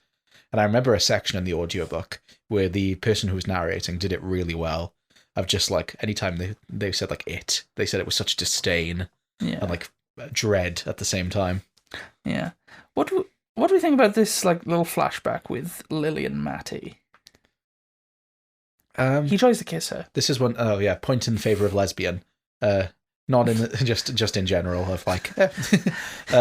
Yeah. Very bold of you, Joe. She didn't kiss the boy. She must be queer. No, I'm just like. I don't know. I just don't feel... Weirdly enough, example. They're going to be directly compared. They're the same story made by the same people. Yeah. But like, kind of like how Beverly is meant to like, kind of have chemistry with, Mike. Yeah. No. Yeah? Who's the main kid in It called? James McAvoy. James McAvoy. I'm sure Mike is the, Hanlon. Mike Hanlon. Oh my god, what's his name? Not Richie. Stevie? No. No, Georgie and Bill. Billy. That's it. Yeah. I can't believe it was like Bill Denborough. Bill Denborough. That's it. But like, she also has like good chemistry with. Oh my god, my mind's falling apart. Fat kid. Fat kid. Yeah. Ben. Comic book guy. Comic book guy. Yeah. There's a Simpsons version. There's of it. Yeah. Ben. Yeah. So, and like they were kids as well, directed by the same guy. Yeah. And like, I feel like that was a more believable. And granted, we had more time with them because it was a movie. Yeah. But does this throw my concept of child acting comes down to the director? Does it throw her into question? I don't think the child acting is necessarily bad. No, because I just don't think. I feel like they're given a lot of surface level stuff. Because for one thing, Viv and I try and give a bit of grace to is in pilot episodes. For better or worse, they've got to establish character. They've got to establish the story. It's the build up. So if a pilot episode has bad exposition, it's like, well, it could have been better, but I understand it's a necessary evil. I feel like that's kind of what's happening here, where because they know Maddie is dead by the end of the opening, assuming like he is fully dead, which he probably is, and everyone other than the main girl and the Hanlon girl are dead by the end of the episode. They're juggling all these parts of they've got to establish these relationships so fast that it's just I just don't think it gels. I think it's I don't know whether it needed more time or better directing. I do feel like it does need a bit more time in the oven. Yeah. I think it's also interesting as well that it's directed by the same person, but it's not written by the same. No, Jason Fuchs only wrote chapter 2, didn't he? Did he? I didn't even write that. Didn't he? I thought he wrote it chapter 2. No, I don't believe so. Not through my research. I literally wrote chapter 2, so I might be wrong. Okay, so he wrote stuff, but he was uncredited. Oh, okay. So he's basically like touched up the script before it was finalized. Fair. It was written. The script is officially credited to Gary Doberman for chapter 2, who did Salem Slot 2024. Yes, of course he did. So, pain in the ass. My bad to Gary Doberman, because Wikipedia. I mean, I got most of my information from Wikipedia and IMDb, and I guess I just like missed that bit. So my bad. That's okay. And it's interesting as well because I think we did kind of mention this when we talked about Salem's Lot. Yeah. The 2024 one, that is. Gary Doberman worked on both the It movies, but he wasn't the sole credited screenwriter on the original. So I think it was a more interesting melting pot of strengths when you had multiple people who taken multiple passes at the script for the first one. Jason Fuchs, he's written stuff that works. I personally didn't love the movie Wonder Woman, but I know lots of people did. I liked it enough. I saw it twice in cinemas. Yeah. I know Viv loves it. Viv loves Gal Gadot and everything she does. Yeah. So, yeah. I saw Snow White for Rachel Zegler. Viv saw it for Gal Gadot. And I didn't see it. I still haven't actually watched it. I will one day, because Rachel's in it. Yeah, it's just an interesting balancing act. I think this, because it's like 53 minutes long, it does kind of breeze by as well. It doesn't like languish around. It's got multiple things happening. We've got the plot at the military base, which we haven't really we have not mentioned that once. Yeah, I think there's definitely stuff we're gonna find out more with that. But there's not really a lot to it at this point. It's more establishing, like, the only, like, there's this weapon of some kind, or, like, jet of some kind. Yeah. That, the, Hanlon man, gets attacked for. Yeah. In the middle of the night by, like, really weird seeing that is. I thought it was, like, a test to see if he would actually, like, divulge military secrets. And I guess... from the point where they're just like using like a metal bar to attack him, it's just like, well, I guess these are actual like people infiltrating. That's fair. It was very interesting. It was. I like the reveal of them being real people because I like the shot where you see him behind. Yeah. I mean, anything with. Were you thinking that was like Pennywise then? Yeah, for a split second. So I liked it when he then like interacts with them in the real world. It's like, oh, this isn't like Yeah. Pennywise. It's like a creature. It's like real dudes. Yeah. See, yeah. I was interpreting it was just like, this is like a military test, but yeah, no, it's an odd thing. I do feel like it's an interesting idea having Leroy Hanlon be the, I wouldn't say like the protagonist, because we do have a few like points of view that we're going through, but the adult protagonist maybe, like, so like this is very much split between the adult cast and the kid cast. There's going to be some crossover, but I think that's the thing. It's kind of like we're seeing the pieces. It's like how they fit together, because at least the kid stuff kind of has its own story where it's easy to follow, whereas the where it's like there is kind of setup and payoff. Like, I was surprised when we even saw Maddie in the film reel. I was like, oh shit, we're getting like kind of not reveals, but like we're seeing things happening. Yeah, it feels like, even though this is a long form series and we don't know where it's going yet, it feels like they're trying to rush like a lot of the hits of especially the first It movie. Yeah. In less than an hour. So I don't know if this is a pacing thing going forward. I think it could just be like first episode, like, growing pains. Especially because, they said, Andy Muschietti especially said about how they really wanted something big to launch with. And you could see that with the birthing scene. But you can also see that with, I can imagine them in the writer's room being like, what if we killed half the characters at the end of the first episode? Yeah. And maybe, I'm not saying this is what happened because I don't know, I wasn't there, but maybe they went in knowing that's what they wanted to do, that they kind of just like, they had that sequence in their mind, that they built up to it. Like, I'm not going to say like they didn't build up to it, like they introduced the characters as needs be and stuff like that, but they were kind of so blinded then that they didn't realize that maybe they should spend more time on other aspects. Yeah. Because they were like, well, we've got to end with this, so what can we just put in to get us there and have it feel somewhat meaningful? Which, it did. Like I said, I didn't care for the boys, but when they died, I was shocked, and I was sad when the little girl died, because I was just like, oh, it would have been cool to have like a girl squad and like not just have the girls survive. But they've made It woke. It's like they did it to Ghostbusters, they're doing it to It. They will. Yeah, so I don't know. It's one of those things where this is like, I do like what it was going for, but yeah, I'd be lying if I didn't say the ending is kind of what flipped it for me, where it just made me question my own opinions of just like, oh, a lot of the complaints I'm having clearly like it feels like it's designed very well for you to not like where we are now having to think about, oh, where's it going to go next? It's just like, it's very much designed for people who are turning it on once like the full series is out, just like, oh, they killed him. Well, we got to watch the next episode right away. This is the weird thing with this format, especially like, obviously isolating ourselves to one episode, but also when we do like eventually say like we do fucking Stranger Things, like a streaming show, which, we haven't done a streaming mini series where it was released all at once, where you can kind of get away of just like, oh well, it's designed for people to binge it. Like this was obviously, I don't know how HBO Max works. It's week on week, but I know there was like, obviously because Halloween, it was like a lesser gap between episode 1 and 2. And it's just it's the whole thing of it's obviously designed to grip you. And don't get me wrong, like if it didn't end in this way, who knows what I might have thought. Maybe I would have said, oh, it just didn't grab me and I was bored or anything like that. But it also does make you just question of, okay, but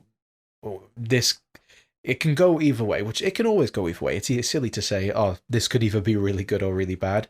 But it truly is now in the sense of like, okay, you've raised the stakes to possibly the max you could possibly raise them. Like, are we going to see any more characters die along the way? Or is it just going to be, oh, we killed these ones off? Because now it's like, that's why I kind of have they got all their bloodlust out already? Now that's why I kind of wish maybe they just killed one of them. Because now it's like, are you really going to introduce more characters just to kill straight away?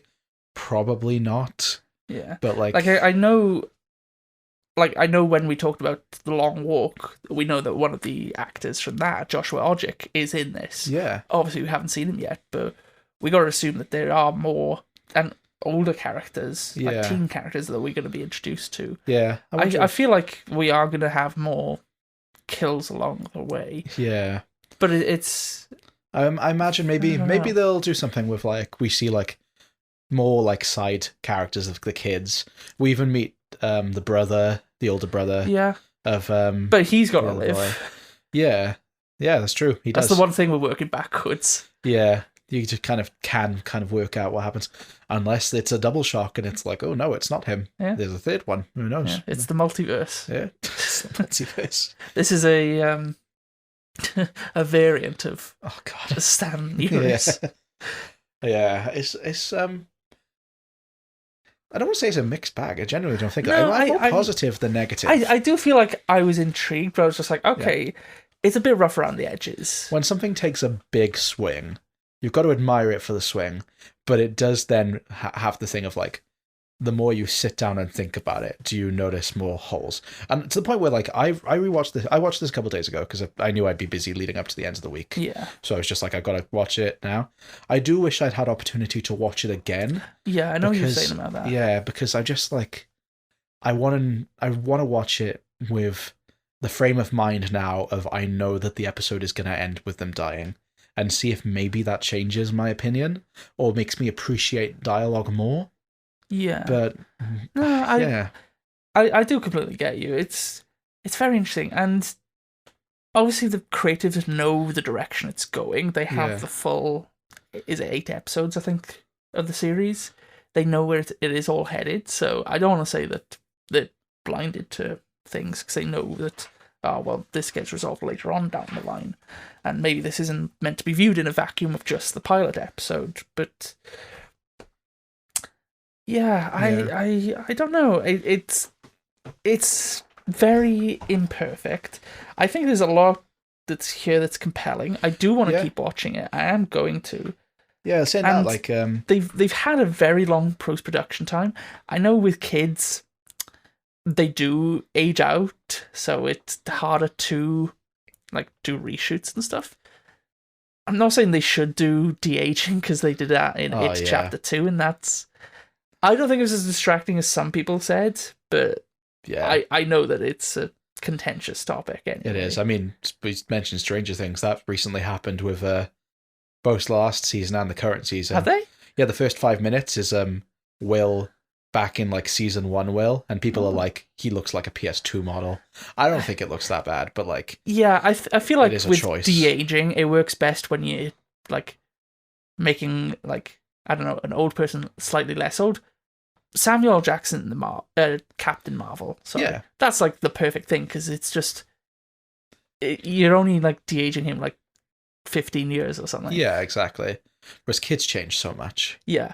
Like you could see a kid now, and you could see them in like 2 weeks, and they've like grown like to 6 foot tall, got a full like goatee. I saw this thing that was like, this is why kids' ages are tracked with months, and it's annoying because some people are like, oh yeah, that's fair enough until years, but then you should switch to years. And it's like, if you see a 1-year-old like dead on their 1-year birthday, and a 1-year-old who is like 1 year and 11 months, different creature. Yeah. Entirely different being. Yeah, it's a different stage of evolution. Yeah, it's genuinely. Like, where's the missing link in like to the child? One of them to is adults? still a baby, and the other one can like walk and talk and like grab things, and it's just like, that's no. Like when they grew opposable thumbs. Yeah, grew their kneecaps in. Yeah. They still haven't got their jelly legs. As soon as they walked out of water. Yeah.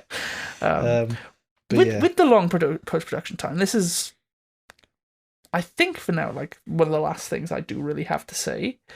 I've seen some people criticizing the visual effects in this.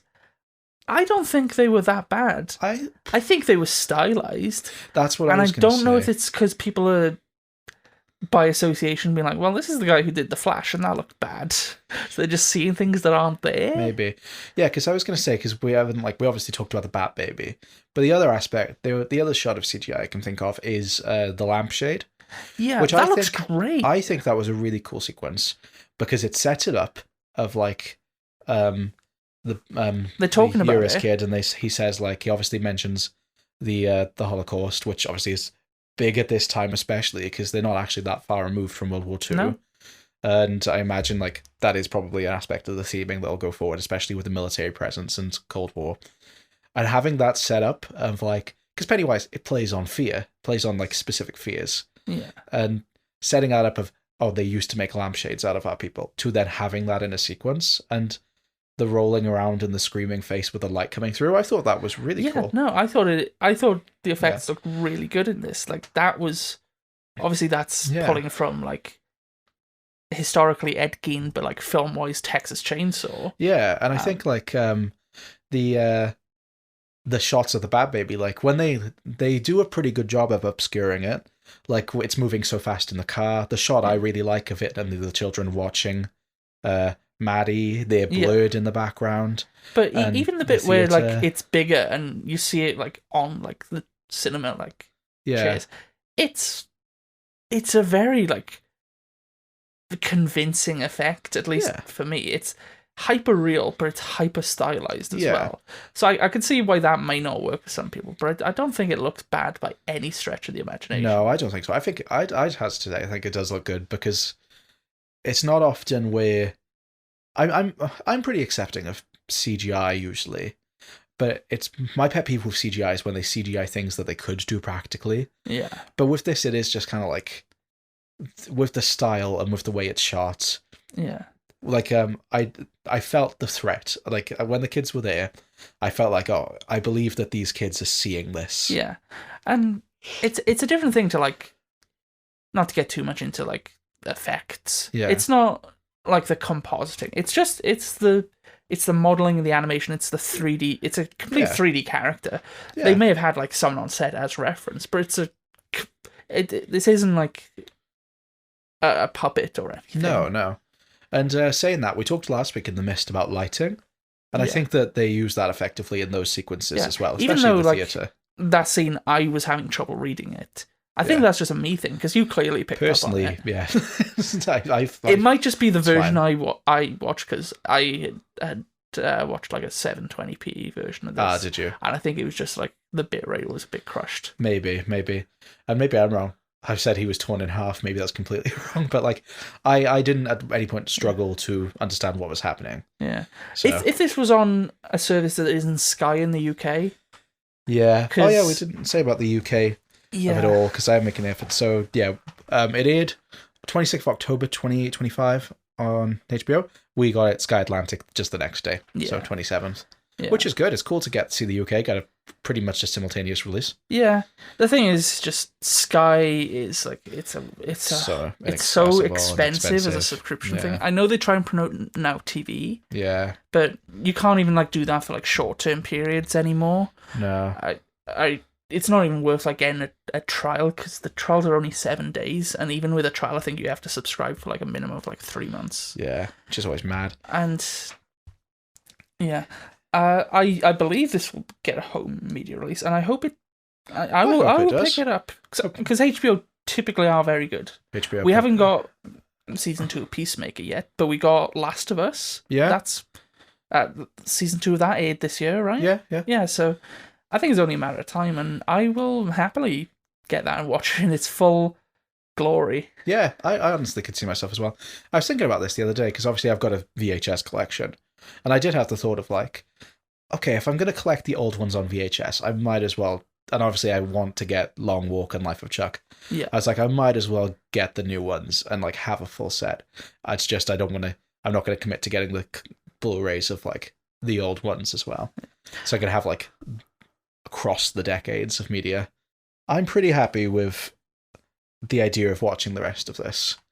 Yeah, I'm going to. I'm definitely going to. I can see myself like catching up so I can watch it weekly. Well, since what I said about I'm interested in reading it, I might watch the show, and once the show's finished, I'll then replace that with reading the book. I'm curious to reread it, especially because they said like the show pulls from a lot of the intervals, which Stephen King does a lot, like especially at this era. Like, I mean, he started with Carrie, and that has a bunch of intervals and intermissions. And I remember some of the ones in it, but not many. Yeah. Like where it talks about like past cases of kids disappearing.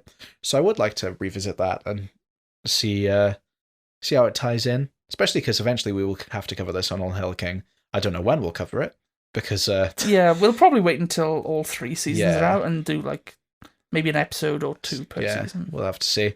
That'll be probably years down the line. So Yeah, But, we're not planning to do the TV. Well, we're doing some of the TV shows, but none of the like big ongoing ones, deal ones. especially. But yeah, overall, pretty good. The ending won me over. Yeah. I do want to say, because I've gone through all my notes, but there is one where seeing as I did a lot of shitting on, for lack of a better term, the characters and the kids, I really like the scene before the final sequence where they're all sat in the cinema talking, and the whole bit of like, are you crying? No, I'm not crying. And then like them talking. Yeah. And I love when the lights come on and all 3 of them were crying. I think that is the only time where I genuinely felt attached to all of those. And I think the reason I forgot to mention it is because it is immediately followed by them dying, which, I wasn't expecting. And in hindsight, it is kind of funny to think, oh, you put that scene there so we'd feel bad when they died in 2 minutes. But I did like that. I liked... So, would you greenlight this? I would have greenlit. Like I said earlier, I would greenlight it in concept alone. Yeah. This episode could have been awful, and I would have still been like, well, I want to see more. Same, especially coming off the back of The Mist. It's just... Yeah. I feel like this has... Even though I didn't love this entirely, I think it's definitely got some room to grow. But like the premise is there. All the pieces are ready to be put into place.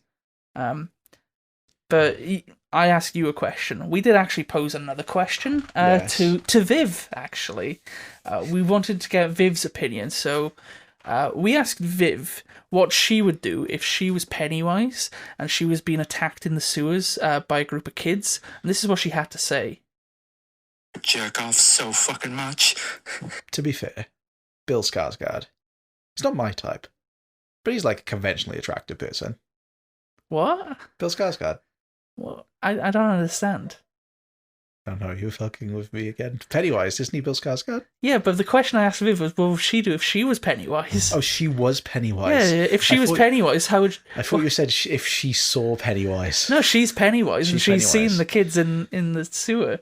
Oh god! Yeah. Oh no! Yeah, I thought what she said was disgusting. Yeah, that's vile. Yeah, I'm completely misunderstood. Yeah, no, that's messed up of it. Fuck off! Like, geez, off this podcast. And if she doesn't say anything about this in the Avatar episode, that means she still agrees with it. She's not gonna. We clearly haven't manufactured the situation to make her look bad. She's gonna come back in 2 weeks and just be like, "Fuck you guys." No, I'm doing a good job. No, maybe stay on. Kick her off. Yeah, I don't want any nonsense on this podcast. Well, that would. I mean, if I was one of the losers club, I'd be scared of that. Oh yeah, just being like furiously masturbated at by a clown. Honestly, that sounds like something Stephen King would write. Yeah, I love the man, but some of the. Well, no, we're not talking about the orgy scene. We'll get to it. But yeah, any final thoughts? Not really. Just it's been nice to do this after the past 4 weeks with you. It has been nice. It's going to be weird going back to Viv, especially because you can say we've bad. been doing. Yeah, it's fine. It's going to be bad. Especially going back to, we've been doing this weekly up until the literally the week before episodes release. Yeah, and that's been nice because in a way, because it's kept things fresh. It's been more stressful because I've have to edit. Yeah. Whereas it's going to be weird now going back where we're kind of a little ahead, and it's 1 week ahead. Oh, I never mentioned the Reddit thoughts. People seem generally quite positive on this with my post. I didn't get that much interaction. A lot of people were just saying it was fun. More so they were curious on what would happen next. Yeah. And like, a lot of interesting style. To be fair, the people who responded like with paragraphs. So fair play. It wasn't like oh, damn. Yeah, it was like not the most interaction, but it was. You sure like that wasn't Stephen King who responded? Genuinely. So it was like the people who were into it were like, I'm going full in on this. So yeah, people were saying like, oh, I really like what they're doing with the Pennywise side of things. Don't really know what's happening with the military, but I'm sure they'll explain it.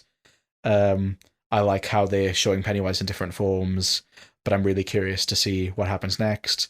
Some people saying the acting was rough, but I think the way the show progresses, it'll be all right. And yeah, it's more just curious of what they're going to do with the rest of the series, which is kind of like what we said. Yeah. It seems like the general conceit is interested and definitely engaged, which there's a lot worse a show can do. Because a show can be brilliant on a technical level, and you're still just kind of like, yeah, I'll watch it eventually. How do you think you'd rank these 4 pilots we've done? In terms of how much you'd want to continue watching? Creep Show at the top. I'd easily agree. This would be second, Under the Dome, and then The Mist. I'd probably agree. Mist is definitely the bottom, and Creep Show is definitely the top. I feel like Under the Dome, I don't know, maybe having seen The Mist, I've just got like a different view on it now, because like some of the things I was complaining about The Mist did, and I was just like, it's like, I see The Mist, and it's just like, oh, I treated Under the Dome too harshly. Yeah. But no, it's going to be nice just being a listener. It's going to be a little bittersweet as well. Oh, but you'll be back on soon enough. Yeah, I'm sure you'll be inviting me on. We're gonna somehow make this a point where like you're on both the podcasts, which is great for us, but a pain in the ass for you because you have to travel up here. That's fine. I like the travel. Yeah. It's a nice journey, apart from when it gets like really wet and I can't make it. Yeah, it's true. No problems this week though. Yeah. Fingers crossed. Now we just need to get you home safely. No, we need to go see Wicked. I know. That's what I meant, but like, just kind of like we need to get to the city. Yeah. To be fair, the cinema is my second home. Yeah, exactly. Hopefully there's no sound issues today. Thank you for being on. It's been lovely having you on. Oh, thank you. And please join us next week when you get Viv back, even though it's technically not because it's in the past, for Avatar. A very scattered episode. We're talking about Avatar: The Last Airbender. Yeah. I love the blue people. I love Pandora. People. It's not long. What a place. Exactly. Well, bye everyone. It was nice to... It's nice knowing you. Nice to be here.